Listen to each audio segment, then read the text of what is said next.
ल यता आऊ धर्म मान्नेहरू है महायज्ञ लाउनेहरू पैसा कमाउने व्यापारीहरू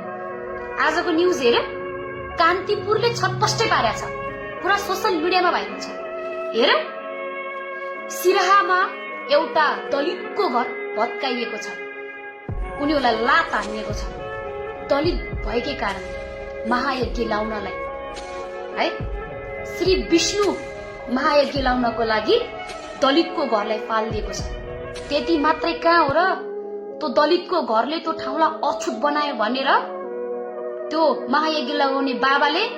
2 फिट खनेर माटो निकालेर फालेर त्यो ठाउँलाई चोखो बनाएको छ यो तिम्रो धर्म हो अनि त्यहाँको अध्यक्ष शिवजी यादव साले ढुङ्गीको नाम पनि खत्तम आफू जस्तै ढुङ्गी राखेर